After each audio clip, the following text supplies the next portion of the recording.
19 जनवरी 2025 और young double slit experiment आज की क्लास में हम कंप्लीट करेंगे। कंप्लीट करके नए टॉपिक को आज स्टार्ट करेंगे ताकि विद इन जनवरी हमारा वेव का चैप्टर कंप्लीट हो जाए। आज की क्लास का पहला क्वेश्चन, कल जहां से हमने क्लास छोड़ी है ये उसी शीट का रिमेनिंग पार्ट है। क्वेश्चन बेटा ये है कि कोई प्रोग्रेसिव वेव है जो स्ट्रेच्ड स्ट्रिंग के अंदर हमने प्रोड्यूस की हुई है। क्वेश्चन है कि बताइए एम्पलीट्यूड ऑफ द वेव क्या चीज होती है। What is amplitude of the wave. तो बेटा एम्पलीट्यूड को हम इस तरह डिफाइन करते हैं कि किसी भी वेव का मैक्सिमम डिस्प्लेसमेंट, किसी वेव के पार्टिकल का मैक्सिमम डिस्प्लेसमेंट फ्रॉम, ये जो मिडिल लाइन मैंने बनाई है इस मिडिल लाइन को मैं मीन पोजीशन कहता हूं, लेकिन मैं मार्किंग स्कीम में देखता हूं तो वो इसको इक्विलिब्रियम पोजीशन लिख रहे होते हैं। तो इक्विलिब्रियम पोजीशन मीन पोजीशन है, मतलब मिडिल पोजीशन है। उस मिडिल पोजीशन से बेटा आंसर लिख रहा हूं। आप सबको एम्पलीट्यूड की डेफिनेशन आती है, मैक्सिमम डिस्प्लेसमेंट ऑफ पार्टिकल और पॉइंट फ्रॉम इक्विलिब्रियम पोजीशन या फ्रॉम मीन पोजीशन।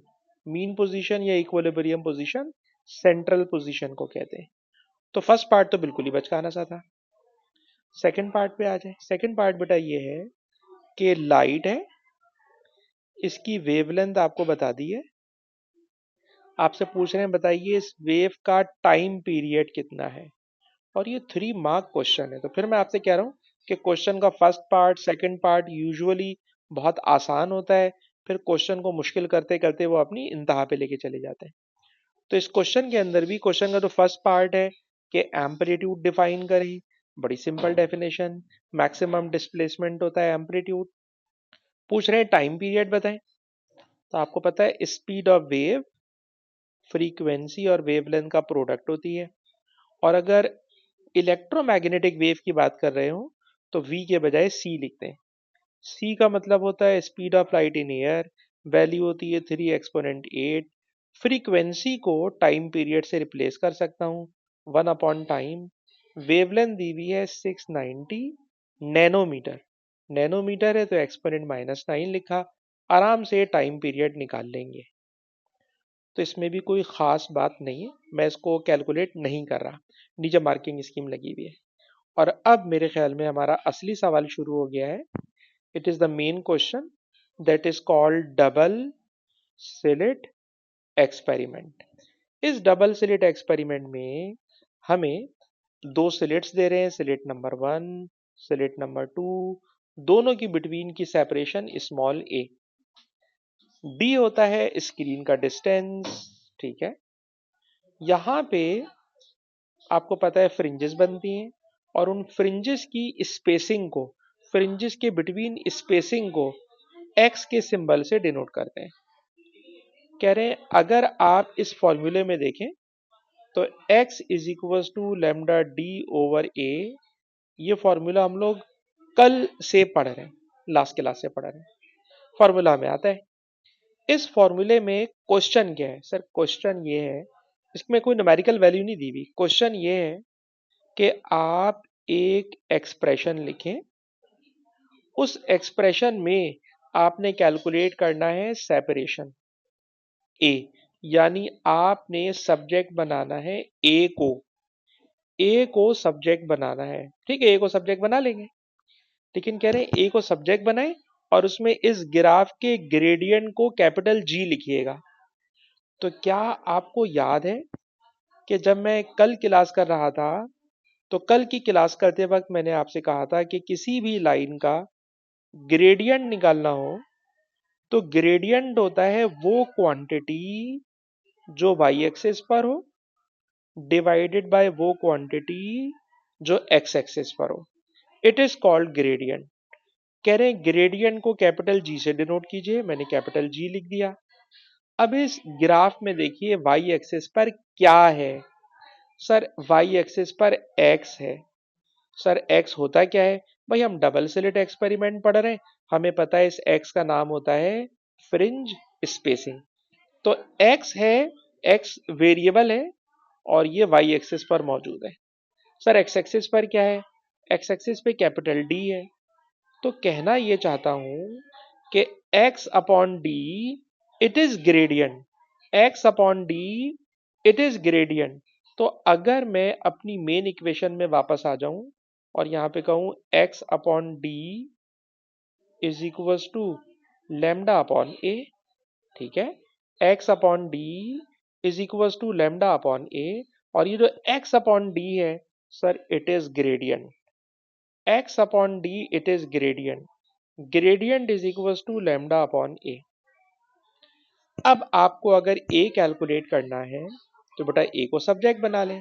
जब आप ए को सब्जेक्ट बनाओगे तो ए बेटा उधर जाएगा, जी इधर आएगा, तो इसका फाइनल आंसर होगा A is equals to lambda upon G, A is equals to lambda upon जी।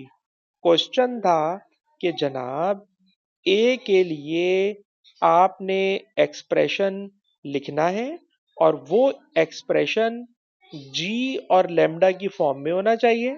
तो आप देख लीजिए कि जी और लेमडा की फॉर्म में हमें इक्वेशन या एक्सप्रेशन नजर आ रही है, और जब आप इस एक्सप्रेशन को नोट कर लेते हो तो इट इज 2 मार्क क्वेश्चन। कोई न्यूमेरिकल वैल्यू नहीं दी हुई, सिर्फ आपने एक तरह से छोटी सी डेरिवेशन करनी है। और इस तरह का सवाल दिखाकर हम आपको बताना चाह रहे हैं कि some time Young double slit experiment में ऐसा भी होता है कि कोई न्यूमेरिकल वैल्यू नहीं दी हुई होती, बल्कि हमसे डिमांड करते हैं कि ये वाली इक्वेशन यूं लिख के दिखाएं, वो हमने लिख के दिखा दी। अच्छा, अब जरा आगे चलें। कह रहे हैं हमने जो आपको ऊपर ग्राफ दिया हुआ है उस ग्राफ में जरा इस वाली चीज को बेटा मैं यहाँ पे दोबारा लिख रहा हूँ, ग्रेडियंट बराबर है लेमडा अपॉन ए, ग्रेडियंट बराबर है लेमडा अपॉन ए, ठीक है। मैंने ये इक्वेशन दोबारा लिखी है। क्वेश्चन जरा सुने। कह रहे जो आपको हमने ऊपर ग्राफ दिया हुआ है उसके अंदर एक ही इक्वेशन आपने बना ली। कह रहे अगर मैं आपसे कहूं कि ये एक्सपेरिमेंट दोबारा करो और एक्सपेरिमेंट दोबारा करते हुए सेपरेशन को 2a कर दो, ठीक है जनाब। ऊपर वाले एक्सपेरिमेंट में सेपरेशन a थी, कह रहे एक्सपेरिमेंट दोबारा करो और उस एक्सपेरिमेंट में a को 2a कर दो। तो आपको पता है अगर आपने a को 2a कर दिया, a को 2a कर दिया, तो ग्रेडियंट की वैल्यू आपने आधी कर दी, ग्रेडियंट की वैल्यू आपने आधी कर दी। क्वेश्चन है ग्राफ बना के दिखाओ, ग्राफ बना के दिखाओ, ठीक है जनाब। वेवलेंथ वही रखनी है, नो चेंज इन वेवलेंथ, सिर्फ और सिर्फ ए को डबल कर दें। सर अगर आपने ए को डबल किया ना तो ग्रेडियंट की वैल्यू हाफ हो जाएगी, ग्रेडियंट की वैल्यू हाफ हो जाएगी। और कल मैंने आपको सिखाया है कि अगर ग्रेडियंट डबल करना हो तो क्या करते हैं, ग्रेडियंट हाफ करना हो तो क्या करते हैं। तो आज मैं आपको दोबारा याद दिलाऊं कि अगर कभी भी किसी ग्राफ के ग्रेडियंट को आधा करना हो तो क्या करते हैं, जरा सीखिएगा। सर मेथड ये होता है ग्रेडियंट आधा करने का, ग्रेडियंट आधा करने का कि जो ग्राफ दिया हुआ है ना उसका कोई एक पॉइंट उठा लें। ये बेटा मैंने एक पॉइंट उठा लिया, इस पॉइंट के अंदर जरा गौर कीजिएगा, एक्स एक्सिस पे 1 2 3 4 5 6, एक्स कोऑर्डिनेट 6 है, एक्स कोऑर्डिनेट 6 है। और वाई कोऑर्डिनेट पर आ जाए तो 1 2, सर वाई कोऑर्डिनेट 2 है, एक्स कोऑर्डिनेट 6 है, वाई कोऑर्डिनेट 2 है, ठीक है जनाब। ये हमें ग्राफ दिया हुआ है, ठीक है। कल मैंने आपको इसकी रफ प्रैक्टिस करवाई हुई है, याद रहे। कल मैंने आपको प्रैक्टिस करवाई हुई है कि ग्रेडियंट किस तरह हाफ करते हैं, ग्रेडियंट किस तरह डबल करते हैं। तो नोट कीजिएगा कि मैंने एक पॉइंट नोट किया, वो पॉइंट है 6 और 2, वो पॉइंट है 6 और 2। कल बेटा मैंने सिखाया था ग्रेडियंट में ऊपर y होता है नीचे x होता है। अगर आपने ग्रेडियंट हाफ करना है तो क्या करोगे जरा सुनना। सर हम y कोऑर्डिनेट को वही रखेंगे, y कोऑर्डिनेट को वही रखेंगे यानी 2, ठीक है जनाब। हम ग्रेडियंट को आधा करने जा रहे हैं। ठीक है जनाब। सर अगर ग्रेडियंट आधा करना है तो y2 minus Y one upon x2 minus x1। Sir हमने खुद लिख के दे रहा है ना बेटा, a को 2a करना है, खुद लिख के दे रहा है a को 2a करना है। तो इसका मतलब ये हुआ कि हमने y को वही रखना है, y कोऑर्डिनेट को वही रखना है, अलबत्ता x कोऑर्डिनेट को डबल कर दें। अच्छा, अब आप जब x कोऑर्डिनेट को डबल करोगे तो फंस जाओगे। कैसे? सर x कोऑर्डिनेट डबल करेंगे ना तो ये बन जाएगा 12 पर 2। अब प्रॉब्लम ये आ रही है सर, अगर 12 पे 2 करना है, 12 पर 2 करना है तो सर 12 पे 2 करना तो ग्राफ पे जगह ही नहीं है। कल मैंने ये मेथड सिखाया था ना बेटा कि एक्स कोऑर्डिनेट को डबल कर दे, जो पॉसिबल नजर नहीं आ रहा। तो सर उल्टा तरीका चेक करें। सर उल्टा तरीका क्या है? उल्टा मेथड बेटा ये है, उल्टा मेथड ये है कि आप एक्स को वही रखो, वाई को आधा कर दो। या तो एक्स को डबल करना है या तो एक्स को डबल करना है। सर एक्स डबल नहीं हो पा रहा। अगर आप x डबल करेंगे तो 12 पे 2, 12 2 इसके अंदर बन ही नहीं पाएगा, वो आपके पास जगह कम पड़ जाएगी। ठीक है जनाब, 12 पे 2 नहीं बन पा रहा। अच्छा, कोई बच्चा ये भी कह सकता है, मैं एक और बात तरीका बताऊं, सर आपने कोने वाला इतना पॉइंट लिया ही क्यों? आप कोई आसान पॉइंट ले लें। सही बात है सर, कोई आसान पॉइंट ले लें। बेटा आसान पॉइंट ले रहा हूं, रुक जाए। कोई आसान पॉइंट ले लेता हूं, मैं ये वाला पॉइंट ले लेता हूँ, ये वाला। इस वाले पॉइंट के ऊपर अगर हम बात करें या ऐसा करें, सर ये वाला ले लें, ये वाला। सर ये वाला ले लें। सर अब आप ये वाला लेंगे ना तो जरा नोट कीजिएगा, 1 2 3, इसका x कोऑर्डिनेट 3 है और y कोऑर्डिनेट 1 है। ठीक है जी, ये पॉइंट आसान है। x कोऑर्डिनेट 3 है, 1 2 3, x 3 है, y 1 है, 3 1 हो गया, 3 1 हो गया। मैंने क्या कहा? सर y को वही रखना है, y को वही रखना है, x को डबल करना है, x को डबल करना है, x को डबल करा बन गया 6 1, 6 1। सर 6 1 ये रहा, ये रहा 6 1, 4 5 6 6 1, ये रहा सर 6 1। और जब आप 6 1 करोगे तो ये आराम से ग्राफ बन जाएगा 6 1 वाला। दिस इज द ग्राफ, ये रहा जी ग्राफ। ठीक है जी। तो जब मैं कोने वाला ले रहा था तो मैं फंस रहा हूं क्योंकि वो ग्राफ से बाहर जा रहा है। तो उसी लाइन के ऊपर आपकी मर्जी होती है, कोई भी पॉइंट ले लो जो आपको रीड करना आसान हो। तो मुझे ये वाला पॉइंट रीड करना आसान लगा, मैंने इस पॉइंट को रीड किया। This is 3 1, this is 3 1। Question में कह रहे हैं कि हमने ए को डबल कर दिया। सर अगर आपने ए को डबल किया तो ए डबल करने का मतलब आपने ग्रेडियंट आधा कर दिया।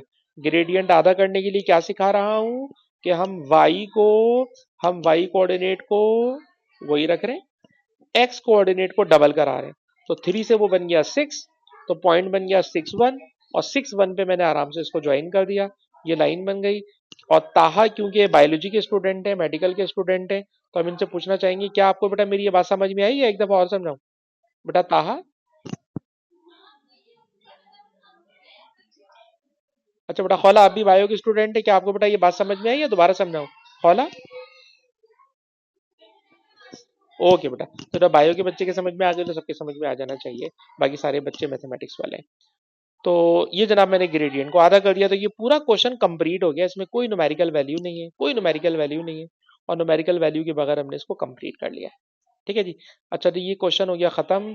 अब हम एग्जाम मतलब हम अपने कोर्स को भी देखें, तो हम लोग इस वक्त 19 जनवरी पे खड़े हुए, और ये हमारा जनवरी का अब आखिरी वीक आने वाला है, इसलिए हम कोशिश कर रहे हैं कि इस चैप्टर के आखिरी टॉपिक पर आ जाएं।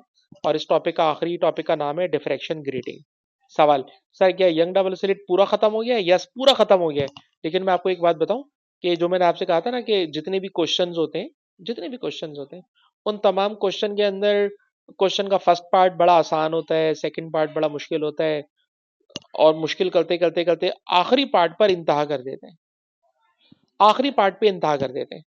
और ये जो आखिरी पार्ट पे इंतहा करते हैं, तो young double slit experiment course में पता नहीं कितने सालों से, तो उन्होंने लास्ट पार्ट में जितने क्वेश्चंस पूछे हैं ना, जो बहुत इंतहा के होते हैं, जैसे ये वाला क्वेश्चन था, तो उस इंतहा के क्वेश्चंस को सामने रखकर मैंने अपने नोट्स में, जरा देखिएगा मेरे नोट्स में, यंग डबल स्लिट एक्सपेरिमेंट जब खत्म होता है ना, तो यंग डबल स्लिट एक्सपेरिमेंट खत्म करके जहां खत्म हो रहा है, जरा देखिएगा बेटा, यहाँ यंग डबल स्लिट एक्सपेरिमेंट खत्म हो रहा है, ये मैंने क्या करा है, मेरे ख्याल में 9 पॉइंट्स लिखे हैं, जी हाँ, मैंने सॉरी 8 पॉइंट्स लिखे, 8 पॉइंट्स। 8 पॉइंट्स के अंदर मैंने क्या करा, जितने भी पेपर में सवाल में कभी भी जो कुछ आया है ना, उन सबको इन 8 पॉइंट्स के अंदर लेकर आ गया हूँ। क्या मतलब? सर अगर मैं डबल स्लिट एक्सपेरिमेंट में स्क्रीन के डिस्टेंस को इंक्रीज कर दूं, तो बताइए क्या होगा? स्क्रीन दूर ले जाऊं तो क्या होगा? बाकी कोई चेंज नहीं कर रहा। ठीक है, यंग डबल स्लिट एक्सपेरिमेंट में स्क्रीन को दूर ले जाऊं तो क्या होगा? तो क्या होगा, वो सारी बातों की मैंने पॉसिबिलिटीज लिख दी हैं। अच्छा, अगर मैं स्लिट का साइज इंक्रीज कर दूं, सेपरेशन वही है, स्लिट का साइज इंक्रीज कर दूं, क्या मतलब? ये पहली स्लिट थी, ये दूसरी स्लिट है। मैंने क्या करा, पहली स्लिट को भी वाइडर कर दिया, सेकंड स्लिट को भी वाइडर कर दिया। जब मैंने स्लिट की सेपरेशन बड़ी कर दी, तो क्या चेंज आएगा? तो सारे मैंने आंसर नीचे लिखे हैं। तो इस तरह के ये 8 पॉइंट्स हैं। उन 8 पॉइंट्स को मैंने नोट्स में लिखा है, जो मैं भी आपके साथ शेयर करूंगा। और उन 8 पॉइंट्स की मैंने एक वीडियो बनाई है, जिसमें मैं उन 8 पॉइंट्स को बारी बारी एक्सप्लेन कर रहा हूँ। तो आप में से जो ए स्टार वाले बच्चे हैं, और हर बच्चे को पता होता है मैं ए स्टार वाला हूँ या बी और सी ग्रेड वाला हूँ, तो जो सुपर स्टार बच्चे हैं इस क्लास के, उनको चाहिए वो 8 पॉइंट वाली वीडियो देखें। क्योंकि ये 8 पॉइंट वाली जो वीडियो है ना, ये यंग डबल स्लिट एक्सपेरिमेंट के पेपर के क्वेश्चन का आखिरी पार्ट होता है। और आखिरी पार्ट हर स्टूडेंट नहीं कर सकता। इस क्लास में बहुत सारे बच्चे हल्के वाले भी हैं। उन हल्के बच्चों को मैं मना करूंगा, बेटा 8 पॉइंट वाली वीडियो ना देखो तो अच्छा है। इसीलिए मैं लाइव क्लास में करा भी नहीं रहा। ठीक है, आखिरी पार्ट है, आखिरी पार्ट छोड़ के भी ना ऊपर वाले पार्ट अगर आप कर लो तो वो भी आपके लिए काफी है। ठीक है ना? तो मैं किसी बच्चे को हाईलाइट थोड़ी कर रहा हूँ कि आप हल्के और आप भारी हो, लेकिन हर बच्चे को अपने बारे में पता होता है कि वो कैसा है। ठीक है, तो बेटा मैं सजेस्ट करूंगा कि 8 पॉइंट वाली वीडियो में भेजूंगा। हर कोई ना देखे, जो समझता है कि सर सुपरस्टार बच्चा वो देख ले, वो भी मतलब मेरा मशवरा है कि बस ठीक है, ठीक है, ठीक है, मैं ज्यादा नहीं मुझे बोलना चाहिए। अच्छा जी, अब हम आ जाते हैं टॉपिक के ऊपर। आज हम नया टॉपिक आपको पढ़ाना चाहते हैं। नए टॉपिक का नाम है डिफ्रैक्शन ग्रेटिंग। और अब हम वेव के चैप्टर के आखिरी टॉपिक पर आ गए। It is the last topic. और इस लास्ट टॉपिक में अगर याद करो, तो जब हम आईजीसीएसई आपको लास्ट ईयर फिजिक्स पढ़ाते थे, तो लास्ट ईयर फिजिक्स में हमने ये वाली चीज पढ़ी हुई होती है, और ये वाली चीज भी पढ़ी हुई होती है। और ये दोनों बातें हम आपको वहां पढ़ाते हैं, रिपल टैंक में या वाटर वेव के अंदर। ठीक है जनाब, वाटर वेव के अंदर आपको याद होगा, हम लोग वाटर वेव के अंदर यूं पढ़ाते थे कि फॉर एग्जांपल ये स्विमिंग पूल है।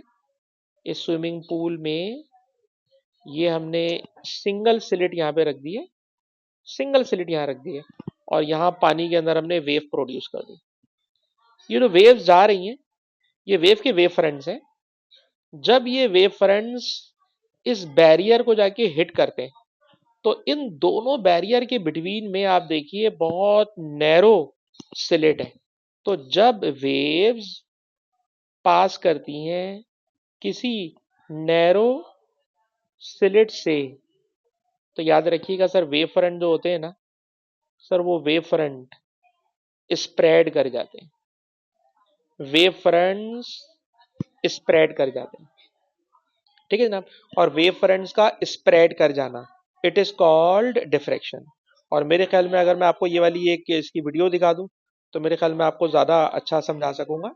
जरा देखिएगा, ये डिफ्रैक्शन, देखिए ये वॉट वेव्स आ रही हैं, और ये गैप के बिटवीन से गुजर रही हैं। गैप बहुत बड़ा है, तो बहुत माइनर सा डिफ्रैक्शन हो रहा है। गैप छोटा कर दें सर, जब हम गैप छोटा कर देंगे ना, गैप छोटा कर देंगे, तो there will be greater diffraction, बहुत ज्यादा डिफ्रैक्शन होगा।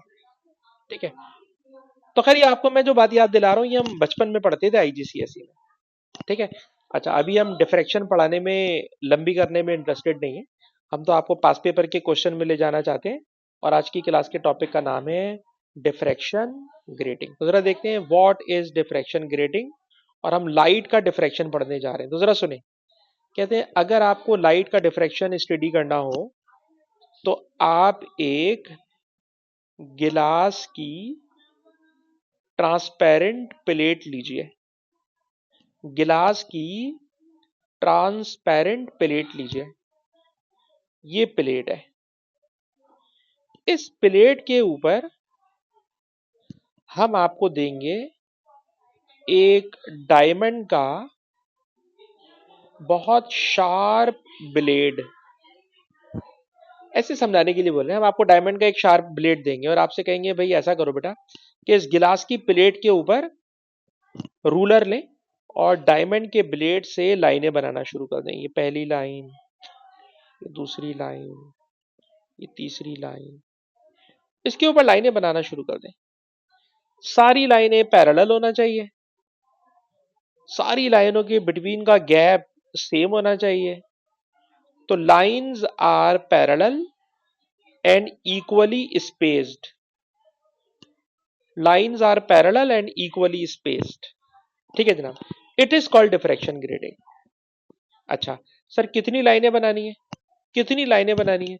तो अब जरा गौर से सुनना। ये बताओ बेटा, डेली लाइफ में अगर मैं आपको एक रूलर दे दूं, रूलर, और बोलूं इस रूलर पे बेटा ये 0 सेंटीमीटर है और ये 1 सेंटीमीटर है, तो 0 और 1 सेंटीमीटर के बिटवीन में आपने देखा होगा आपके रूलर में 10 लाइंस होती हैं। 1 2 3 4 5 6 7 8 9 10। ठीक है जनाब, तो मैं इस वाली अपनी लाइन को यहाँ पे शिफ्ट कर रहा हूँ। ये 10 लाइंस होती हैं 1 सेंटीमीटर में। और ये बताना, इस 1 सेंटीमीटर में जब 10 लाइंस होती हैं तो बहुत सारे स्टूडेंट्स को वो 10 लाइंस इतनी अच्छी नजर भी नहीं आती। वो गिलास लगाएंगे, चश्मा लगाएंगे, और से देखेंगे, फिर बताएंगे कौन सी लाइन आ रही है। लेकिन मैं आपको हैरान करने के लिए बोल रहा हूँ कि अगर मैं आपसे बोलूँ कि मुझे 1 सेंटीमीटर में 100 लाइंस बनानी है, तो आप बोलेंगे सर बहुत ही लंबी हो गई। 10 लाइंस बनाना इतनी मुश्किल बात है, तो 100 बनाना तो बहुत ही मुश्किल बात है। लेकिन आप हैरान रह जाएं कि इस ग्रेटिंग में 1 सेंटीमीटर में 100 नहीं, 400 नहीं, यूजुअली 4000 लाइंस होती हैं। 4000 लाइंस पर सेंटीमीटर इन जनरल। 1 सेंटीमीटर में 4000 लाइन। सर कहना क्या चाह रहे हैं? मैं कहना ये चाह रहा हूं कि ये लाइनें इतनी करीब करीब होती हैं कि इनके बिटवीन जो गैप होता है, जो स्लिट बनती है, वो इतनी नैरो होती है कि जब उसमें से लाइट पास कराते हैं तो लाइट का डिफ्रैक्शन हो जाता है। तो खैर बस हैरान करने के लिए थोड़ी मैंने इस तरह लंबी बात की, वरना आपने कौन सा भाई लाइनें बनानी है, बस अब आप रट्टा मारिए कि diffraction grating is a glass plate. On this glass plate we rule equally spaced parallel lines with the help of a diamond point. ठीक है जनाब, how many lines? Usually 4000 lines पर centimetre. And when light incident on this diffraction grating and when light emerges out from each slit, तो अभी बेटा मैंने आपको दिखाया एनिमेशन में कि when wave passes through a slit it spreads, which is called diffraction. In the same way, when light passes through each slit there is diffraction, spreading of light waves. और जो लाइट वेव्स स्प्रेड हो रही हैं, जो light waves spread हो रही हैं, दे superpose upon each other. जो लाइट वेव्स स्प्रेड हो रही हैं, दे सुपरपोज अपॉन ईच अदर। और बेटा जब वो एक दूसरे के ऊपर सुपरपोज करती हैं तो उनकी सुपरपोजिशन से सर हमें स्क्रीन पे नजर आने लगती हैं, जिस तरह इंटरफेरेंस का पैटर्न था ना बेटा, इसी तरह हमें डिफ्रैक्शन का पैटर्न नजर आने लगता है। ठीक है अब्दुल्ला, जिस तरह इंटरफेरेंस का पैटर्न होता है इसी तरह हमें मिलने लगता है डिफ्रैक्शन का, ठीक है, डिफ्रैक्शन का पैटर्न। ठीक है, अच्छा अब आप जरा देखिएगा, ये मैंने एक डायग्राम आपके सामने बनाई हुई है। इस डायग्राम के अंदर बेटा देखिए, ये हम ग्रेटिंग बना रहे हैं। ग्रेटिंग, ग्रेटिंग उर्दू में हम इसको बोलते हैं जाली, ग्रेटिंग को हम उर्दू में बोलते हैं छन्नी, जिसमें से फिल्टर करते हैं डेली लाइफ के अंदर। आप समझ लें इसमें भी सर लाइट को फिल्टर करने जा रहे हैं, और लाइट को फिल्टर करने के लिए जो ग्रीन मैंने पोर्शन शो किया है, इट इज अ लाइन, और इन दो लाइनों के बिटवीन में जो फ्री जगह नजर आ रही है, इट इज अ स्लिट, और इस स्लिट में से पास होती है लाइट। और जब लाइट पास होती है ना बेटा, जब लाइट पास होती है तो इस लाइट से जो लाइट की वेव बाहर निकलेगी, ठीक है जनाब, वो एक दूसरे पे करेगी सुपरपोजिशन, और सुपरपोजिशन से स्क्रीन पर ये वाला पैटर्न नजर आता है। ये पैटर्न नजर आता है, मैंने भी आपकी क्लास से पहले लिखा जनाब के डिफ्रैक्शन ग्रेटिंग पैटर्न, तो मुझे गूगल पे ये वाला इमेज नजर आया। ये इमेज मैंने आपके सामने कॉपी पेस्ट कर दिया। इस इमेज में आपसे कहना ये चाह रहा हूं कि जिस तरह कल वाली क्लास में डार्क ब्राइट फ्रिंजेस बनती है ना, इसमें इसे मैं कहूंगा कि ये ब्राइट फ्रिंज है। ब्राइट फ्रिंज के लिए लोग टर्म यूज करते हैं मैक्सिमा, टर्म यूज करते हैं मैक्सिमा, लेकिन इसमें डार्क फ्रिंज नहीं होती, मतलब बीच में बस गैप आता है थोड़ा सा, फ्रिंज नहीं होती डार्क, ठीक है जनाब। तो जो बिल्कुल सेंटर में होता है ना, सेंटर में उस हमेशा ब्राइट होगा, और इसको हम लोग कहते हैं जीरो ऑर्डर मैक्सिमा। इसका पूरा नाम होता है zero order maxima. It is zero order maxima, at the centre it is zero order maxima, ठीक है जनाब। तो ये सेंटर में जीरो ऑर्डर मैक्सिमा है, इसको हम लोग कहते हैं फर्स्ट ऑर्डर मैक्सिमा, इसे कहते हैं second order maxima, it is third order maxima.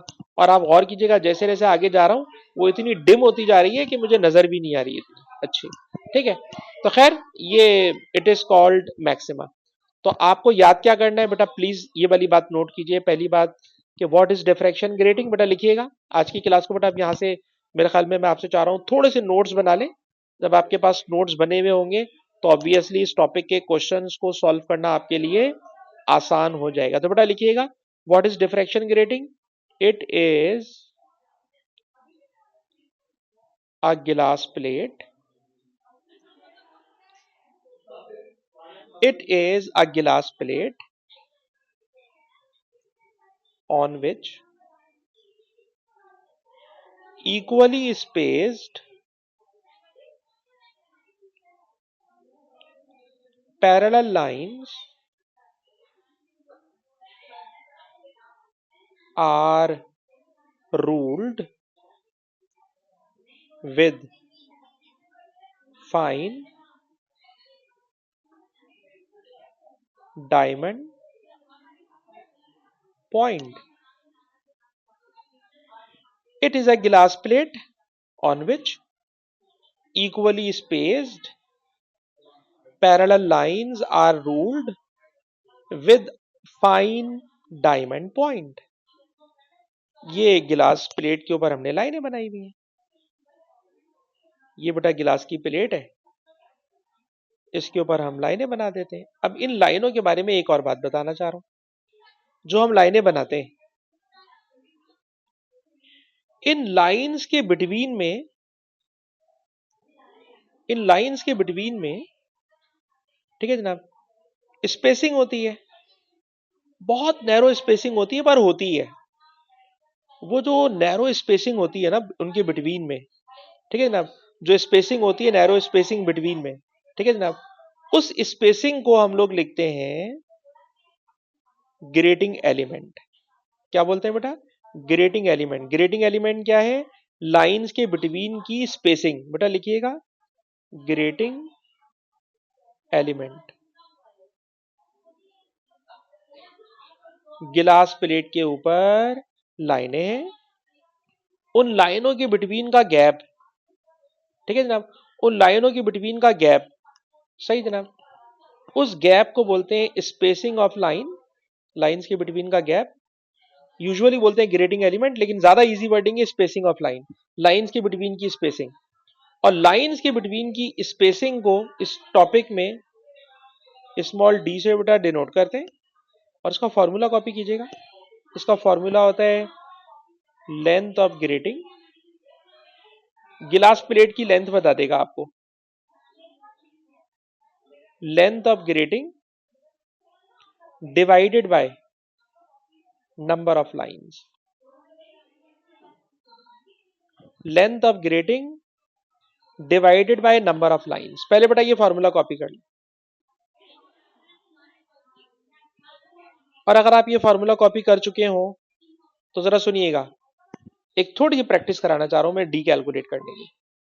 देखिए जनाब, मैंने आपसे भी कहा मेरे पास एक ग्रेटिंग है, उस ग्रेटिंग पे मैंने बनाई है 4000 लाइंस पर centimetre. I have a grating, I have a glass plate जिसपे मैंने बनाई है 4000 लाइंस पर सेंटीमीटर। क्वेश्चन है कैलकुलेट डी। डी कैलकुलेट करके बताएं, डी कैलकुलेट करके बताएं। तो देखिएगा मैं डी कैसे कैलकुलेट करूंगा। डी कैलकुलेट करने के लिए बेटा मुझे ऊपर लिखनी है length of grating. Sir length of grating है सेंटीमीटर, तो बेटा लिखिएगा length of grating is 1 centimetre. बेटा लिखिएगा length of grating is 1 centimetre. Denominator में लिखना है नंबर ऑफ लाइंस। सर इसमें नंबर ऑफ लाइंस है 4000, नंबर ऑफ लाइंस है 4000। ठीक है जनाब। अच्छा डी को सॉल्व करें, सॉल्व करें। सर कैसे सॉल्व होगा भाई? सॉल्व करने के लिए वन ऐसा ही है, डी हमेशा मीटर में निकलवाते हैं ये लोग, हमेशा मीटर में। तो आपको याद है सेंटी की जगह लिख देते हैं एक्सपोनेंट -2, सेंटी की जगह लिख देते हैं एक्सपोनेंट -2। अब बेटा आप में से कोई स्टूडेंट मुझे डिवाइड करके बताए 1 एक्सपोनेंट -2 डिवाइडेड बाय 4000, तो बेटा बताना क्या रिजल्ट आता है। तो ये जो रिजल्ट आया है 2.5 एक्सपोनेंट -6, ये है दो लाइनों के बिटवीन का गैप, ये है दो लाइंस के बिटवीन का गैप। तो ग्रेटिंग में एक बहुत इंपॉर्टेंट फीचर होता है that is called line spacing, कि कितना स्पेस है between lines, it is called line spacing. And line spacing is denoted by small D, और इस स्मॉल डी का फॉर्मूला है आपके सामने बेटा, length of grating divided by number of lines. तो बेटा मैंने थोड़ी सी प्रैक्टिस करा दी आपको डी कैलकुलेट कराने की, और जब आपके पास डी आ जाए, अगर आप कॉपी कर चुके हो जी बेटा, ताहा आपने कॉपी कर लिया, तो क्या हम आगे चल सकते हैं?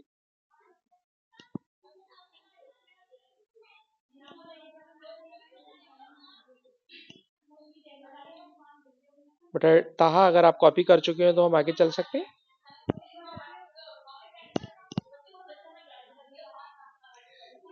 अच्छा जी, जब आपने डी कैलकुलेट कर लिया तो अब जरा थोड़ा और आगे लेके चल रहा हूं, जरा सुनना।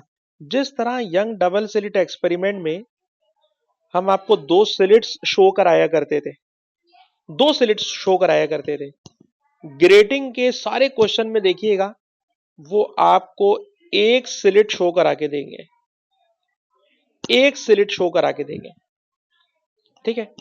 अच्छा, जिस तरह डबल स्लिट एक्सपेरिमेंट में सामने स्क्रीन होती थी, इसके अंदर भी स्क्रीन होगी। बिल्कुल जी, इसके अंदर भी स्क्रीन होगी। जिस तरह वहां स्क्रीन का सेंटर होता था, जी हाँ सर, यहां पर भी स्क्रीन का सेंटर होगा। और स्क्रीन के सेंटर पर अभी मैंने आपको ऊपर पैटर्न दिखाया है ना बेटा, अभी मैंने आपको पैटर्न दिखाया था कि इस तरह का पैटर्न बनता है, पर ये पैटर्न हॉरिजेंटल है। मैं इसको बेटा वर्टिकल बना के दिखा रहा हूं, मैं इसको बेटा वर्टिकल बना के दिखा रहा हूं। हमें स्क्रीन पर इस तरह से एक, जिस तरह मैंने अभी हॉरिजेंटल आपको रेड पैटर्न दिखाया है, तो वही पैटर्न बेटा मैंने आपको यहां बना के दिखा रहा हूं। ये तो पैटर्न बिल्कुल सेंटर पे बनता है बेटा, बिल्कुल सेंटर पे बनता है। इसे हम लोग कहते हैं zero order maxima, it is zero order maxima. ठीक है सर, उसके बराबर में, उसके बराबर में कोई सर दूसरा मैक्सिमा बन रहा होगा, सर उसके बराबर में सर कोई तीसरा मैक्सिमा बन रहा होगा, उससे आगे और मैक्सिमा बन रहा होगा। ठीक है जनाब। फॉर एग्जाम्पल मैं ये वाला मैक्सिमा पढ़ने में इंटरेस्टेड हूं, वो आपको बता देगा it is zero order, it is first order, it is second order, it is third order. बताएगा कि भाई मैं थर्ड ऑर्डर पर हूं, मैं फर्स्ट ऑर्डर पर हूं, मैं सेकेंड ऑर्डर पर हूं। जो ऑर्डर बताएगा ना, उस ऑर्डर के लिए हर क्वेश्चन में वो आपको एंगल देगा, आपको एंगल देगा। ठीक है ना। और जब इसने आपको एंगल दे दिया तो बस कहानी खत्म। आपने फॉर्मूला बेटा कॉपी करें, फॉर्मूला क्या होता है इस टॉपिक का? आज का फॉर्मूला क्या है? N lambda equal to d sine theta. N lambda equal to d sine theta. Sir n क्या है? एन अभी बेटा मैंने आपको बताया ऑर्डर नंबर। सर ये ऑर्डर नंबर क्या चीज है? ओ भाई ऑर्डर नंबर ना, वो यंग डबल स्लिट एक्सपेरिमेंट पढ़ा रहे थे, याद है? यंग डबल स्लिट में सेंटर होता है, सेंटर के बाद first fringe, second fringe, third fringe, fourth fringe. यहाँ पे फ्रिंज नहीं बोलेगा, यहाँ पे बोलेगा ऑर्डर। तो आपको समझाने के लिए बोल रहा हूं कि यंग डबल स्लिट में फ्रिंज नंबर होता है और डिफ्रैक्शन ग्रेटिंग में ऑर्डर नंबर होता है। ठीक है जनाब? Order number is just like fringe number. Lambda क्या होता है? सर लेमडा होता है वेवलेंथ, ये तो बताने की जरूरत नहीं है। डी क्या होता है? सर डी का मुश्किल नाम ग्रेटिंग एलिमेंट है, लेकिन आपने ये वाला नाम ज्यादा आसान बताया, लाइन स्पेसिंग। लाइन स्पेसिंग का मतलब होता है लाइंस के दरमियान कितना गैप है। उसका बड़ा लंबा सा फार्मूला भी मैंने आपको प्रैक्टिस कराया। थीटा क्या होता है? सर थीटा होता है ये वाला एंगल। ठीक है, सेंटर से एंगल, सेंटर से एंगल लेंगे, सेंटर से एंगल। आइए बेटा क्वेश्चन करते हैं तो फॉर्मूला समझ में आता है। अभी मैंने जितनी कहानी सुनाई है, टॉपिक बहुत आसान होगा इंशाल्लाह। ये अलग बात है कि हर टॉपिक का जो आखिरी पार्ट होता है वो उधम होता है, लेकिन शुरू वाले जो पार्ट होंगे वो इंशाल्लाह आप बड़े मजे से करेंगे। ठीक है जी, चलिए जी स्टार्ट करते हैं। फॉर्मूला है n lambda is equal to d sine theta. N lambda is equal to d sine theta. मैंने इतनी देर से जितनी बातें बोली हैं समझ में आ गई हो ठीक, नहीं समझ में आई हो डिलीट मारे, सिर्फ फार्मूला लिख लें n lambda is equal to d sine theta, सारे सवाल हो जाते हैं इनसे।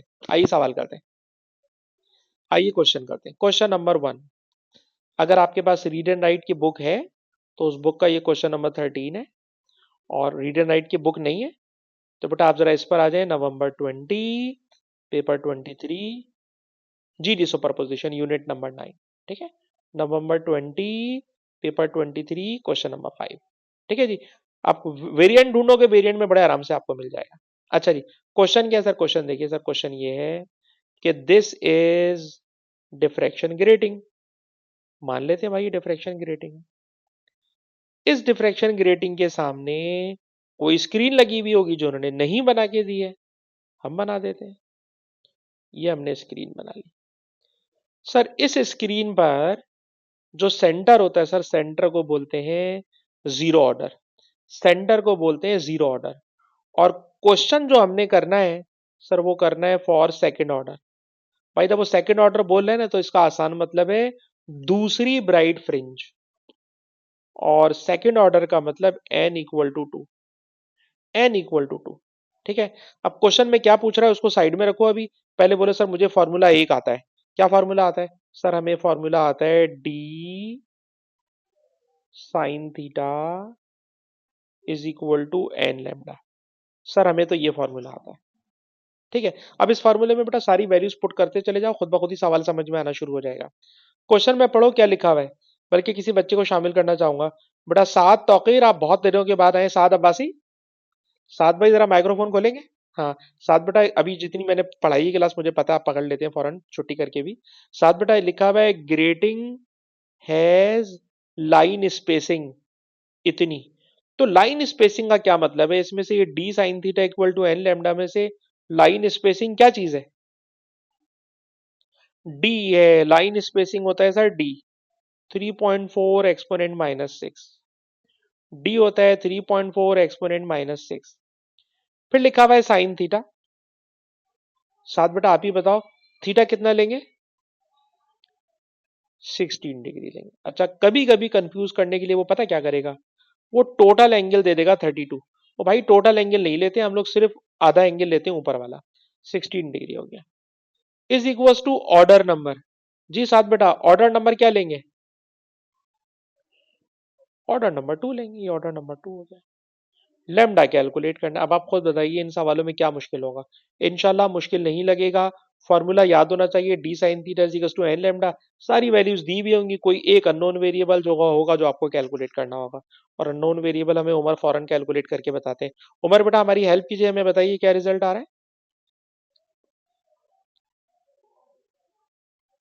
4.7 एक्सपोनेंट -7, और आपको पता है एक्सपोनेंट -7 का मतलब होता है ये विजिबल लाइट होगी।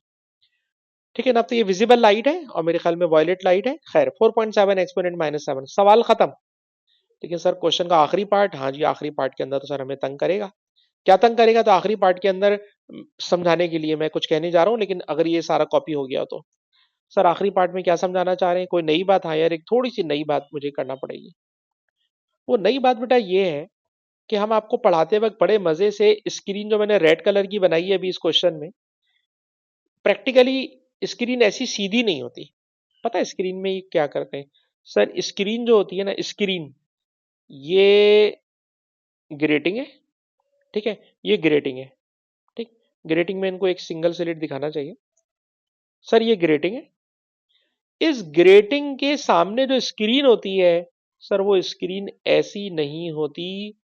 बेवकूफ बनाते हैं आप लोग हमें। ऐसी स्क्रीन नहीं होती। पता है ऐसी स्क्रीन असल में कैसी होती है? असल में स्क्रीन होती है ऐसी। स्क्रीन होती है बेटा ऐसी, ठीक है। और अब स्क्रीन ऐसी होती है तो जरा कोई बच्चा सोच के बताए कि ये तो सेंटर है, ये सेंटर है, सेंटर से लाइट स्प्रेड होगी, स्प्रेड होगी, स्प्रेड होगी, इधर भी जाएगी, इधर भी जाएगी, इधर भी जाएगी, इधर भी जाएगी। बताइए मैक्सिमम कितने एंगल तक डिफ्रैक्शन हो सकता है? सर मैक्सिमम डिफ्रैक्शन हो सकता है 90 डिग्री तक। मैक्सिमम डिफ्रैक्शन हो सकता है 90 डिग्री तक। तो it is zero order, first order, second order, third order, fourth order, और जब कभी 90 डिग्री पे जाए तो 90 डिग्री पर होता है हाईएस्ट ऑर्डर। 90 डिग्री पर होता है हाईएस्ट ऑर्डर। तो अगर क्वेश्चन में कह रहे हैं डिटरमिन हाईएस्ट ऑर्डर, तो बेटा किसी भी क्वेश्चन में लफ्ज आ जाए हाईएस्ट ऑर्डर तो आप थीटा की जगह 90 डिग्री लिख दोगे, बस इस बात का रट्टा मार लो। सर किसी भी क्वेश्चन में वो कह दे हाईएस्ट ऑर्डर, तो हाईएस्ट ऑर्डर का मतलब होगा थीटा की जगह 90 डिग्री लिखना है, क्योंकि लाइट मैक्सिमम 90 डिग्री पे डिफ्रैक्शन कर सकती है। तो थीटा मैंने कर दिया बेटा 90 डिग्री। और जब थीटा 90 डिग्री हो गया तो बेटा जरा वैल्यूज पर आ जाओ। सबसे पहले लिखा हुआ है डी। सर डी वही ऊपर वाला, बेटा वही ऊपर वाला डी, क्योंकि ग्रेटिंग वही है, सेम ग्रेटिंग के लिए डी वही होगा। सर साइन थीटा 1 होता है। एन एन कैलकुलेट करना है, कह रहा है ना डिटरमिन हाईएस्ट ऑर्डर, कि बताओ ज्यादा से ज्यादा कितनी फ्रिंजेस बनेंगी, हाईएस्ट ऑर्डर कितनी फ्रिंजेस बनेंगी। लेमडा सर वही वाला, क्योंकि क्वेश्चन वही है। लेमडा है 4.7 एक्सपोनेंट -7। उमर बेटा हमें बताइए ज्यादा से ज्यादा कितना ऑर्डर बनेगा?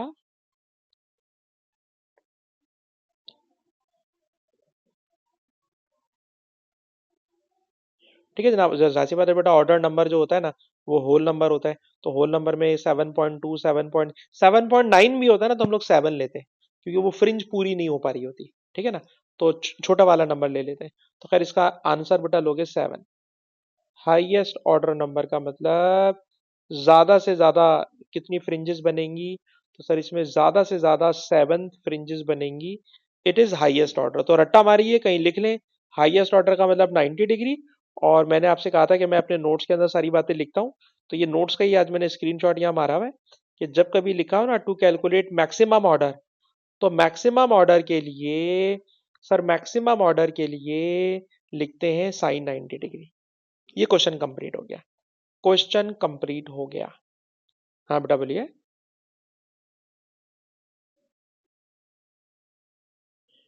फॉर्मूले में 1, ये कैलकुलेटर में बेटा लिखो साइन 90। कैलकुलेटर में बेटा लिखो, कैलकुलेटर में लिखो साइन 90, तो बेटा आंसर आ जाएगा 1। ठीक है, अच्छा चलिए अच्छी बात है, आपने बेटा क्वेश्चन कर लिया। आगे चलते हैं, ये एक और क्वेश्चन है जिनके पास प्रिंटेड पेज है, जरा देखना बेटा। ये रीड एंड राइट का क्वेश्चन नंबर 16 है। पहले बेटा आसान सवाल निकाले, फिर मुश्किल पे लेके जाऊंगा ना, इसलिए मैंने ढूंढ ढूंढ के पहले आसान सवाल निकाले। तो क्वेश्चन नंबर 16 में बेटा देखें, ये मार्च 2020 के पेपर का सवाल है। मार्च, क्वेश्चन का पहला पार्ट है, बताइए डिफ्रैक्शन का क्या मतलब होता है? कभी भी पूछें डिफ्रैक्शन का क्या मतलब होता है, तो डिफ्रैक्शन का मतलब होता है spreading of waves through narrow slit। Sir narrow slit में से वेव जब पास करती हैं तो वो वेव स्प्रेड कर जाती हैं। तो वेव का स्प्रेड कर जाना, वेव्स का फैल जाना, it is called diffraction. Coherent बेटा इतने दिन से पढ़ रहे हैं, मैं नहीं लिख रहा। कांस्टेंट फेज डिफरेंस छोड़ दें। अच्छा जी, अब आ जाए क्वेश्चन पे।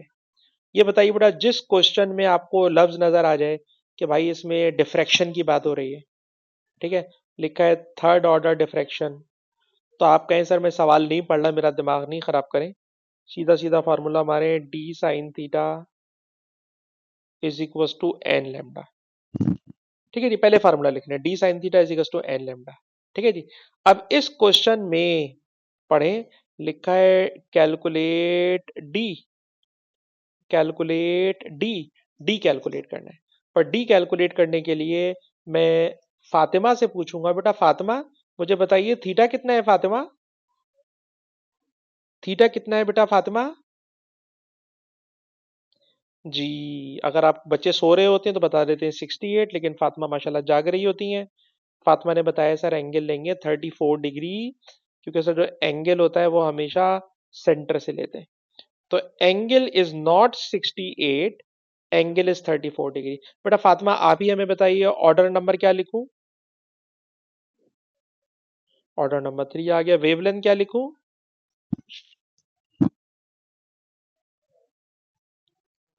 -9। ठीक है जी, तो इसमें ऐसी कोई खास बात नहीं हो रही, इट्स ओके। और हमें उम्र बताएंगे जल्दी से आंसर, बेटा डी का क्या आंसर आ रहा है।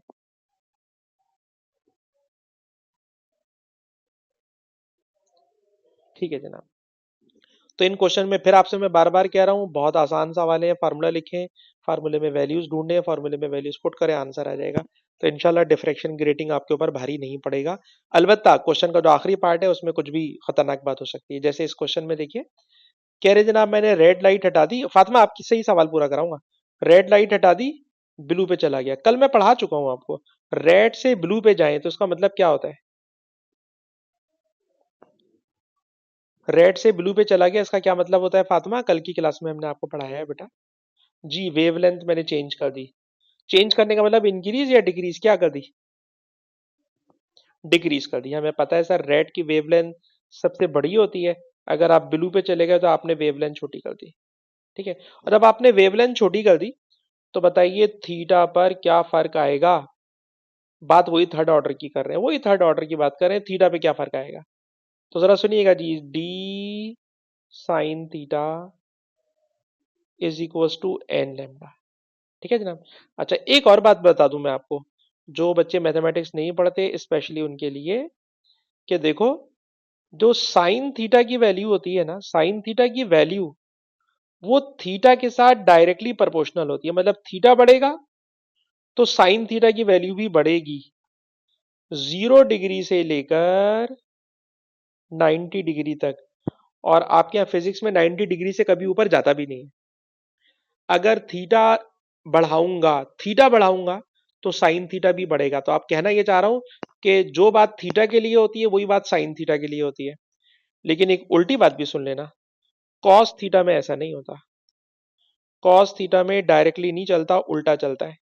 अगर थीटा बढ़ाऊंगा तो कॉस थीटा की वैल्यू कम होने लगेगी। ये बात कर रहा हूं 90 डिग्री तक की। ठीक। और टेन थीटा के लिए भी साइन वाली ही बात है। हर टेन का तो खैर कोई ग्राफ आएगा ही नहीं आपके, लेकिन बताना चाह रहा हूं कि साइन थीटा का मतलब थीटा ही होता है। ठीक है जी। अगर आपने ये बात कॉपी कर ली हो तो मैं आगे चल रहा हूँ, जरा सुनिए बेटा। क्वेश्चन में फातिमा ने हमें बताया कि सर जब आप रेड से ब्लू पे कलर पे गए ना, तो सर आपने वेवलेंथ बढ़ा दी। सर अब वेवलेंथ बढ़ेगी ना, तो सर साइन थीटा की पूरी वैल्यू बढ़ेगी। ठीक। वही थर्ड ऑर्डर है, वही ग्रेटिंग है, same grating, third order. Sir wavelength बढ़ाऊंगा ना तो साइन थीटा बढ़ जाएगा, और अगर साइन थीटा बढ़ेगा, साइन थीटा बढ़ेगा तो वो साइन थीटा नहीं पूछ रहा, वो खाली थीटा की बात कर रहे हैं, तो सर थीटा भी बढ़ जाएगा, थीटा भी बढ़ जाएगा। तो जब हम वेवलेंथ इंक्रीज करते हैं, जब हम वेवलेंथ इंक्रीज करते हैं तो ऐसा होता है। इसके अंदर क्या कह रहे हैं, कह रहे हैं wavelength of blue light is shorter. आपने वेवलेंथ बढ़वाई थी कम करवाई थी, मैं मिक्स कर गया थोड़ा सा। फातिमा, वेवलेंथ इंक्रीज हुई थी डिक्रीज हुई थी? रेड कलर की वेवलेंथ लॉन्ग होती है और ब्लू कलर की वेवलेंथ शॉर्ट होती है। तो अगर वेवलेंथ शॉर्ट होती है ब्लू कलर की, तो इसका मतलब है कि सर वेवलेंथ हुई है डिक्रीज। फातिमा बेटा, आपने क्या कराया था? मुझे याद नहीं आ रहा, मैं मिक्सिंग कर गया हूं थोड़ी सी। डिक्रीज कहा था भाई, चले भाई, फातिमा ने डिक्रीज कहा था, मुझसे मिक्सिंग हो गई है भाई, ठीक है भाई। फातिमा ने डिक्रीज कहा था, वेवलेंथ हो गई डिक्रीज, तो साइन थीटा डिक्रीज। और सर साइन थीटा डिक्रीज तो थीटा भी जस्ट डिक्रीज। अगर साइन थीटा डिक्रीज तो थीटा भी जस्ट डिक्रीज। तो बेटा जरा यहां पर आ जाइए, ये वही कह रहे हैं कि सर वेवलेंथ शॉर्ट हो गई है, एंगल भी डिक्रीज हो जाएगा। एंगल भी डिक्रीज हो जाएगा। जस्ट आपने ये बात लिखनी है कि जब ब्लू पे हम जा रहे हैं तो सर हमने वेवलेंथ शॉर्ट कर दी। सर जब वेवलेंथ शॉर्ट होगी तो एंगल भी डिक्रीज हो जाएगा। सर एंगल भी डिक्रीज हो जाएगा। तो बेटा हम यहाँ पे कर रहे हैं रिकॉर्डिंग स्टॉप।